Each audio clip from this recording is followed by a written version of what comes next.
Welcome to ACTPod, a podcast show that sheds light on the stories and impact of the social sector. The show is proudly powered by Aspire Coronation Trust Foundation. Let's begin the change. Hello, everyone. I'm your host today on the ACT Foundation podcast, the ACTPod. My name is Ndifreke Okwegbunam, and I'm going to be hosting today's episode of the ACTPod. Today, I have with me an amazing individual who works in the social sector in Nigeria. And it's a privilege to be talking to her today. She's had over 2 decades of experience working in the social space across Africa. She is a development professional with experience in international development, nonprofit leadership. She has been the executive director of Leap Africa, WinBees, and she's currently the executive director of African Philanthropy Forum.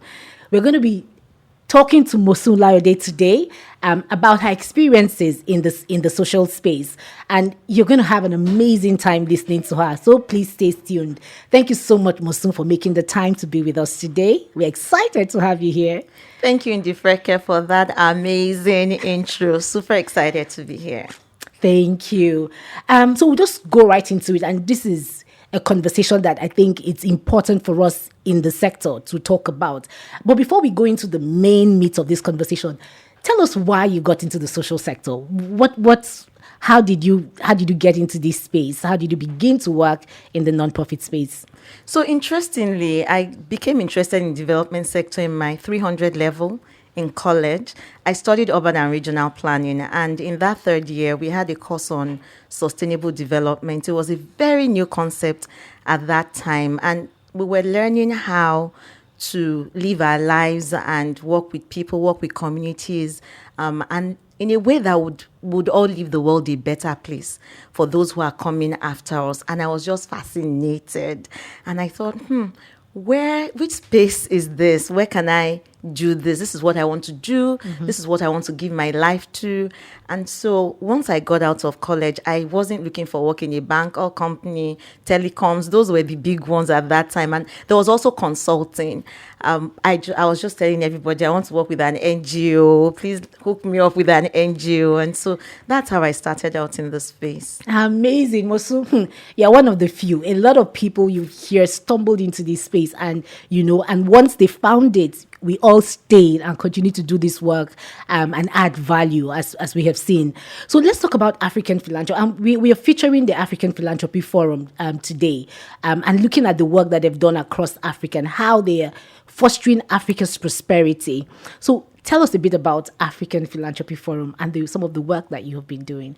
Okay, before I start talking about African Philanthropy Forum, I want to say a huge thank you to ACT Foundation for being a friend, supporter, and funder of African Philanthropy Forum since inception. Yay. So APF, you hear me say that a lot, so I won't go on and say it in full. APF is just a unique organization.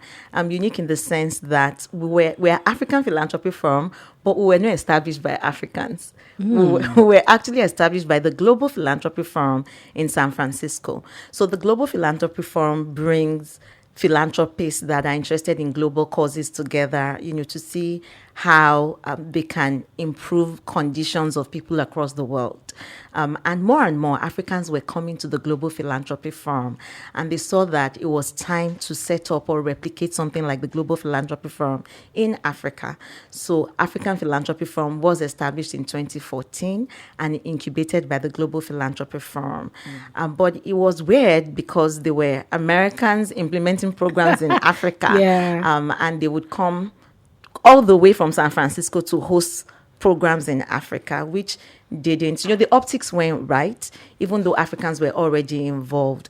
And in 2017, we became an independent entity, registered in Nigeria and in South Africa. And that was when I got involved as well. So we have our own local governing board, made up of Africans and a few non-Africans that are very passionate about the work that we do in Africa. So we're really a vibrant community of philanthropists and social investors committed to sustainable and inclusive development in Africa.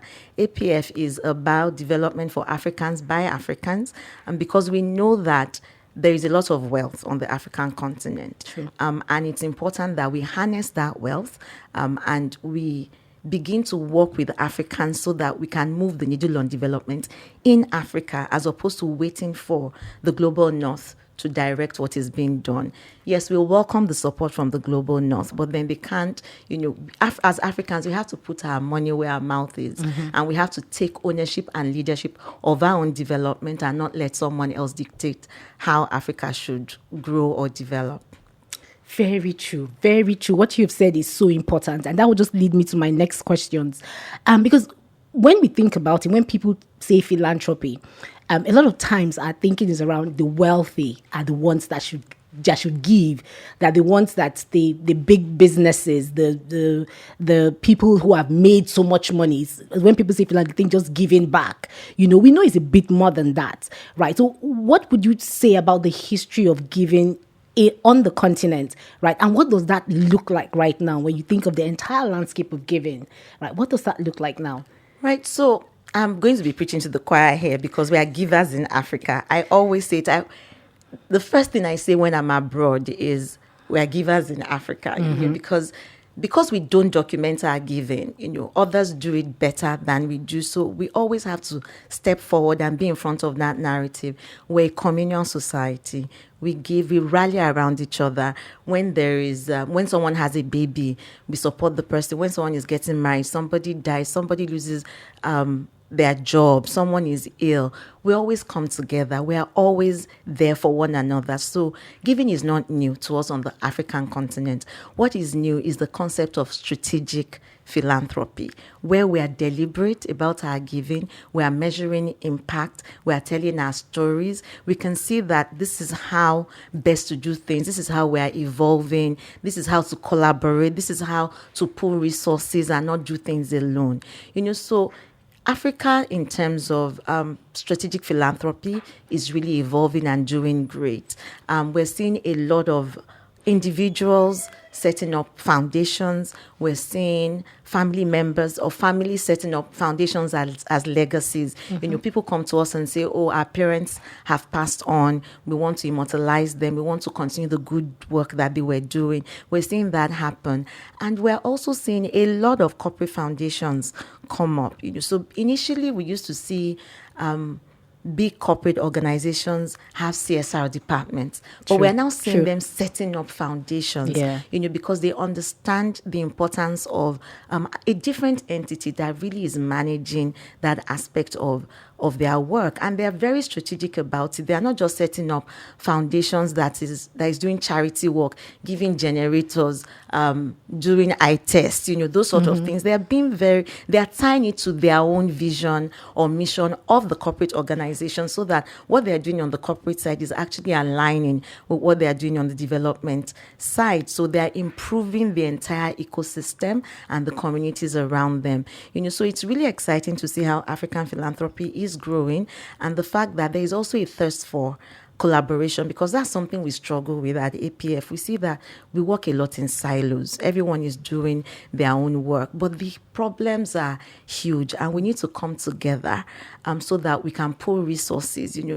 If 5 organizations or 5 foundations that are working in health or malaria come together, they're able to do much more and go further than one foundation doing that. So and we're seeing a thirst for that. We're seeing an appetite for collaboration, and just people are coming to us and asking how they can put systems and structures around the work that they are doing, how they can hire better, what they can do to improve the work that they're already doing. So I would say that we're really evolving, and we're evolving along the right path. It's still a long way to go when I compare us with, our partners across the globe, but I think we're doing great on the African continent. Thank you so much, Mosun. Thank you for encouraging us. And there's a long way to go, definitely, but I know that we're on the right path. And having an organization like the APF here, I'm sure is going to contribute to getting us there even quicker. Talking about partnerships, because you touched on that, and I think it's very important. We see that as well, even with the nonprofit space, where organizations are implementing. They are not coming together. Everybody wants to do their own thing, but doing similar things. So that collaboration is very important.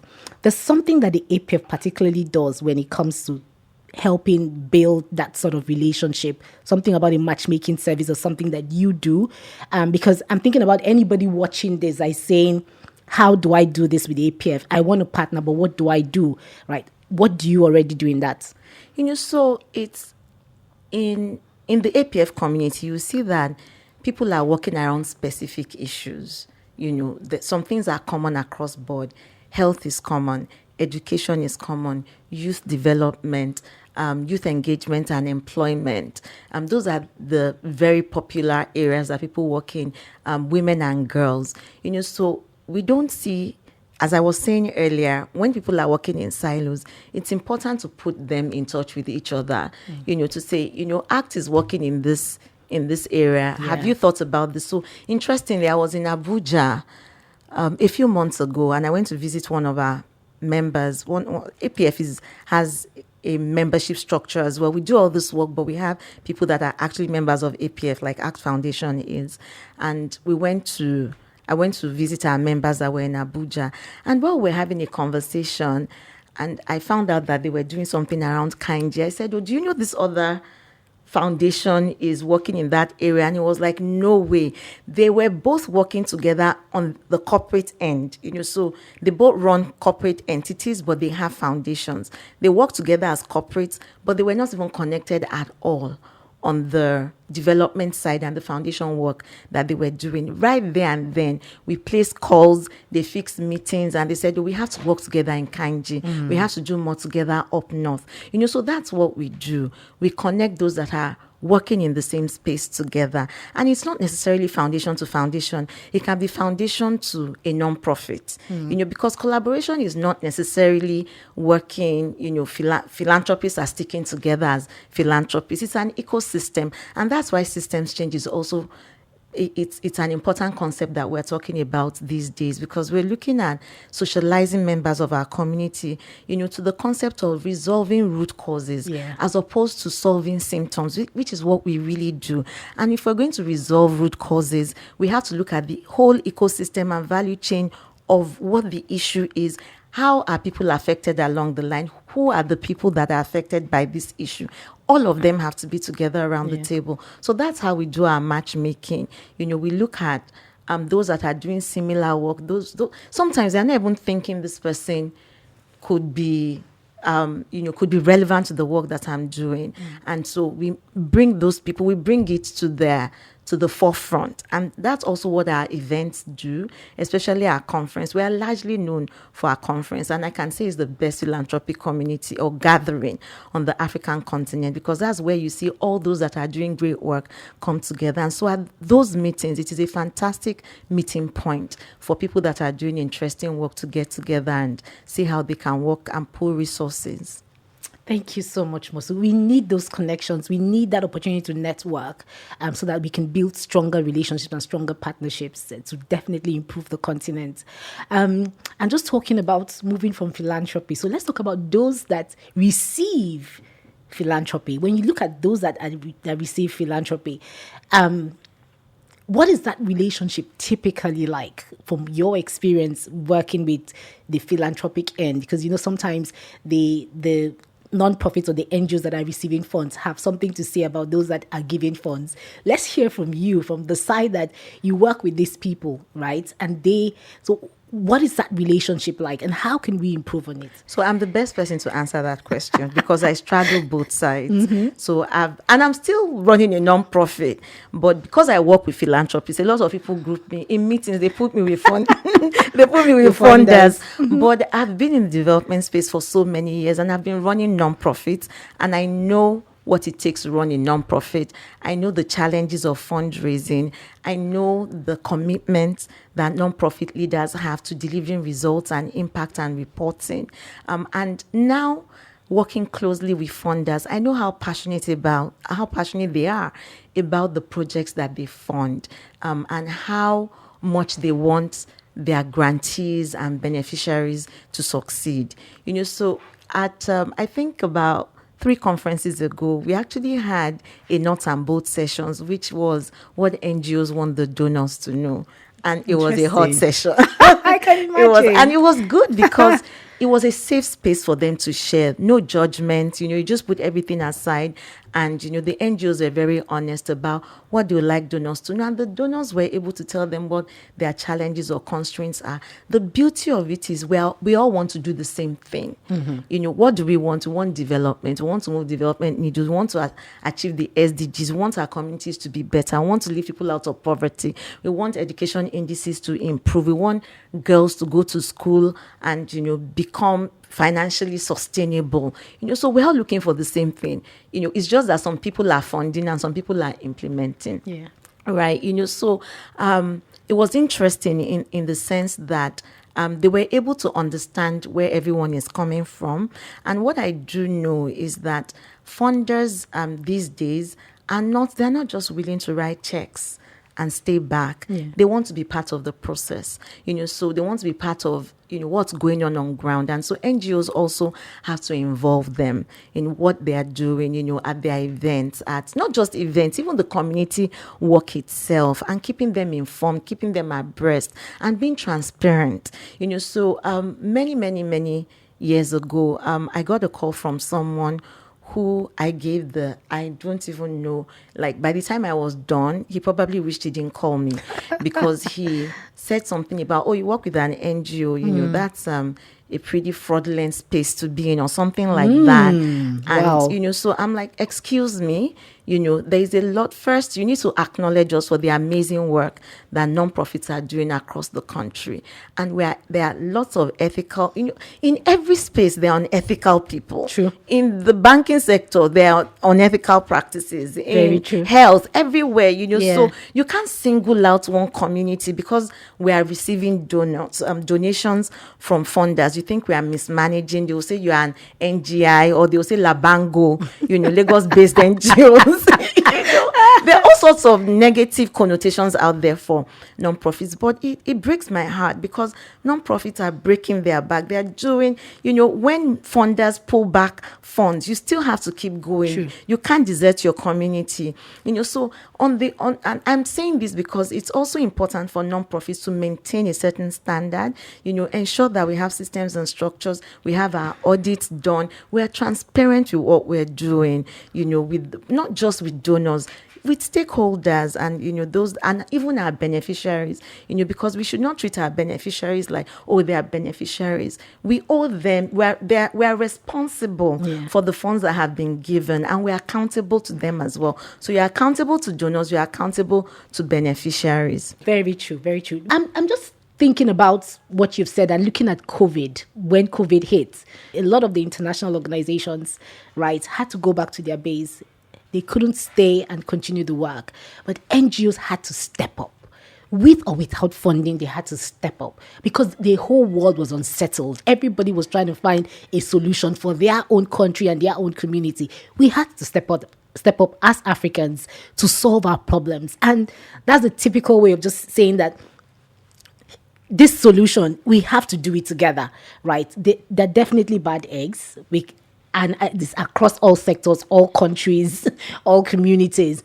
But NGOs in the continent are doing great work. And I'm glad that you talked about it because sometimes we get underestimated. The quality of work we do, right? Sometimes with very limited funding, right? We still push to ensure that we are making impact and we are able to help people, our beneficiaries and people within vulnerable communities. So thank you so much for highlighting that.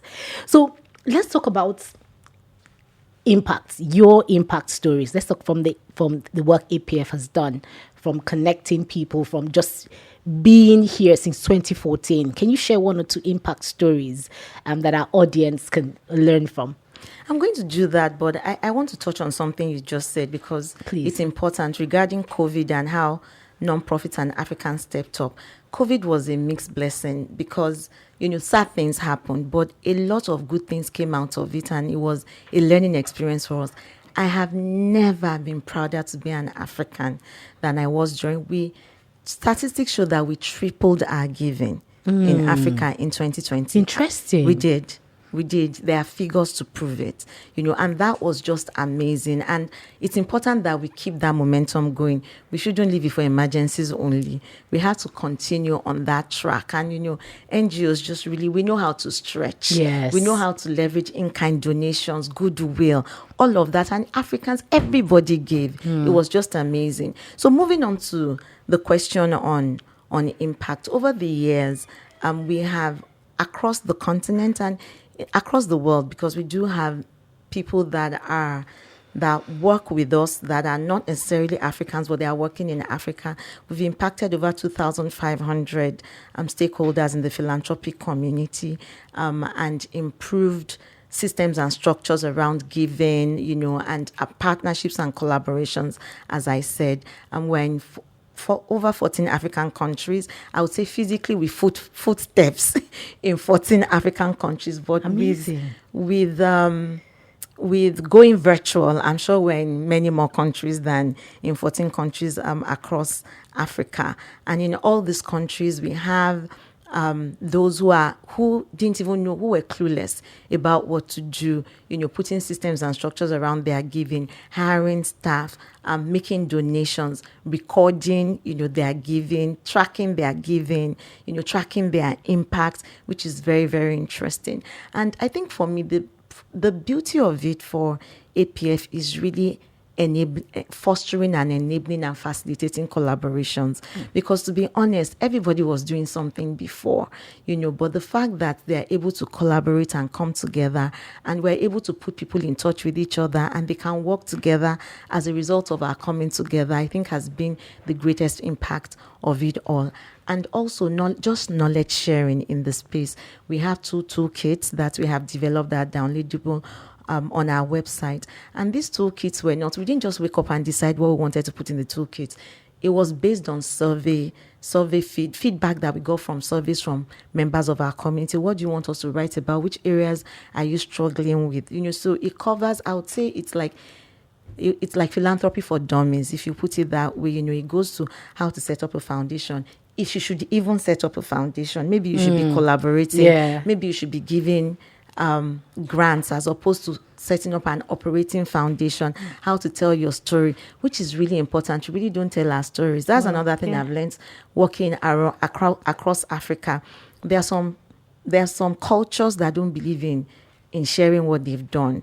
And also sometimes it's religion based. Some people they feel blowing their trumpet is against their religion. But it's important that as best as we can, we tell our stories to inspire others, because when they hear what others are doing there, in fact, I spoke to one of our members somewhere, and I said, do you know this foundation has given so and so $1 million? And he said, we've done more than that. And I said, no, you're not telling us. You're not telling us the story. Get in front of the narrative, how to tell your story, how to measure impacts. And another very critical, important part that APF is working on is on next Gen Philanthropists.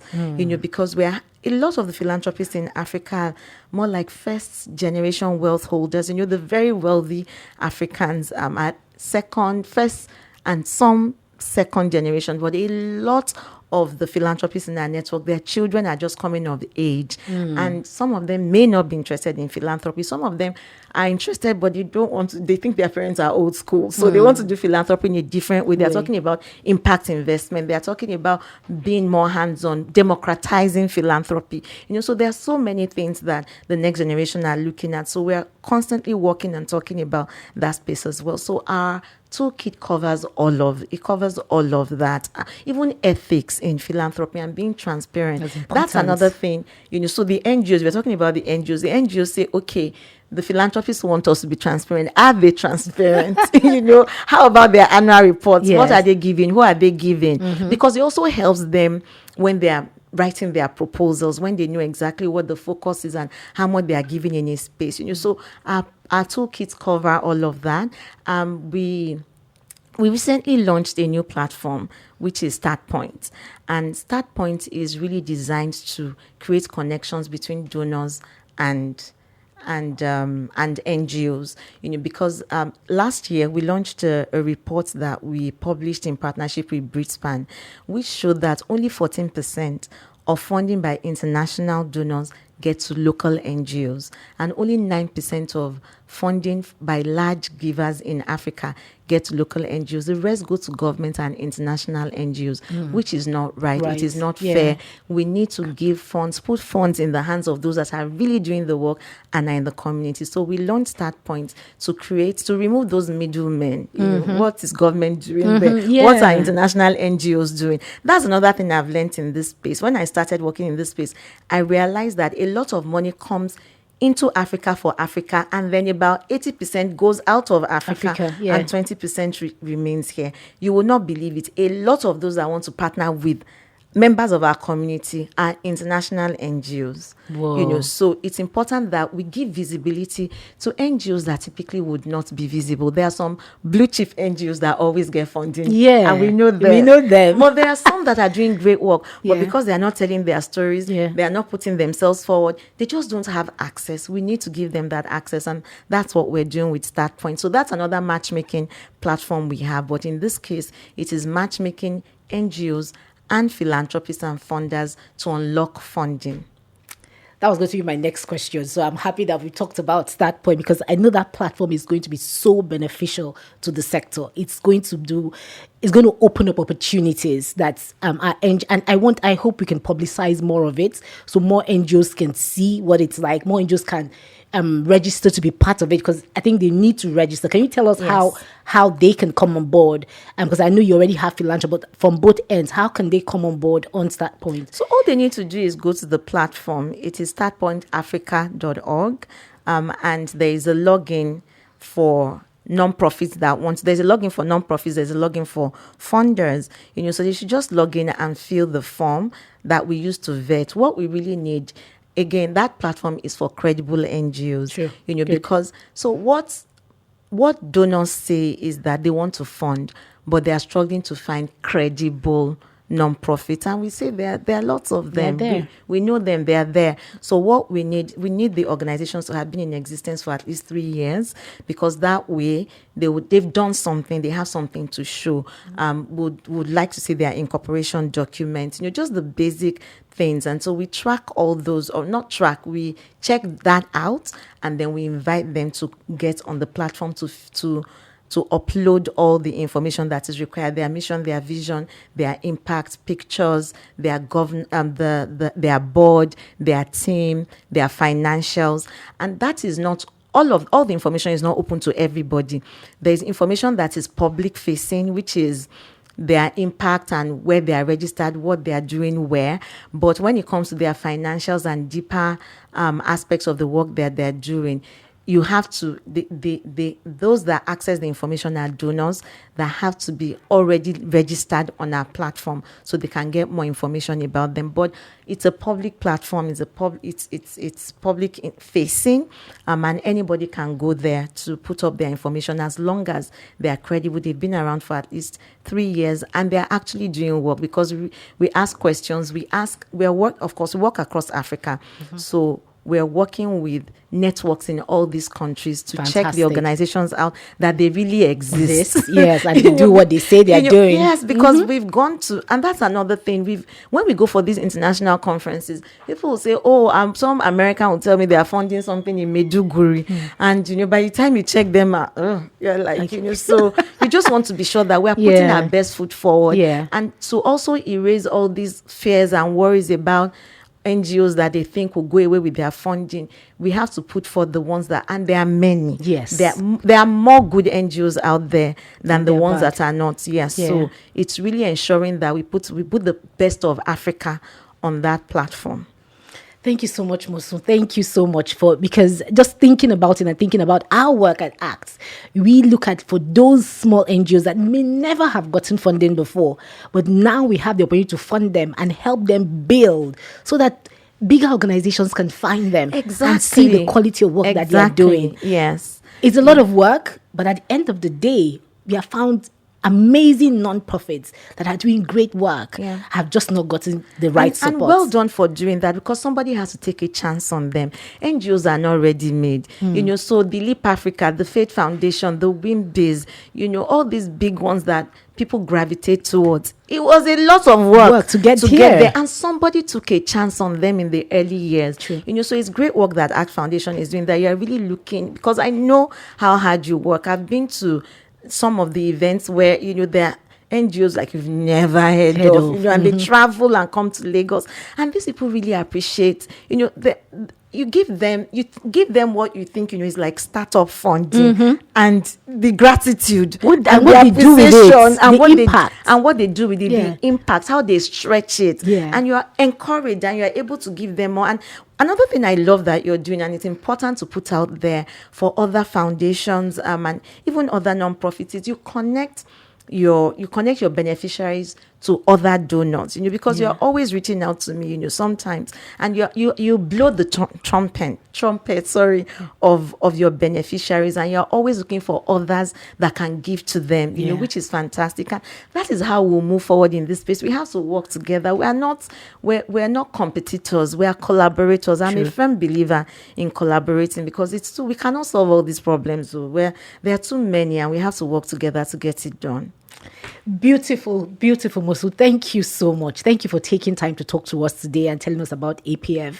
And one last thing I'm going to ask is, you're a membership organization, so people have to join to be part of the APF. What do people need to do? For our viewers that may be listening from corporate organizations to foundations that have an interest and want to come and put structure into their giving and be strategic about their giving, what do they need to do to be part of the APF? To be part of APF, you just have to be a giver. So APF is not where we're open to individual philanthropists, we're open to private foundations, family foundations, corporate foundations.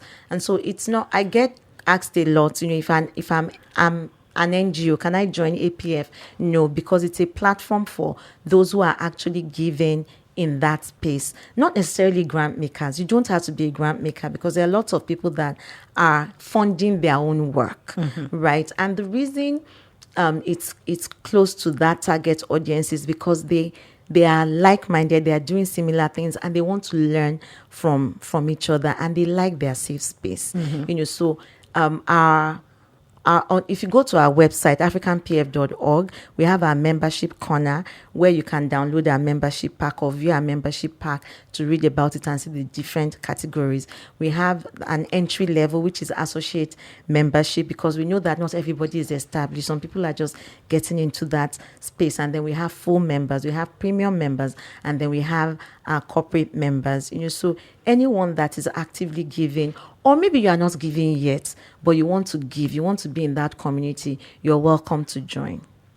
Thank you so much again, Mosun. It has been really interesting speaking with you and learning about the work that you'll be doing. Amazing work that you're doing across Africa, gathering all these people together, making them see why giving needs to be more. Because we, as you said at the beginning of this, we're givers. But let's be now strategic about our giving. Absolutely. It's been lovely having you, Mosun. Thank you. Thank you. Thank you, everyone, for listening to us today. This has been an amazing session. I've learned so much. I hope you have too. Thank you for making time to listen to us. Till we meet again at our next episode, do have a wonderful day. Thank you for listening to ACTPod. For inquiries and feedback, please reach us on actpod@actrustfoundation.org. Follow us on social media at ACTFoundation_ on Instagram and Twitter, and Aspire Coronation Trust Foundation on Facebook. The show is proudly powered by Aspire Coronation Trust Foundation. ACTPod, our story, our continent.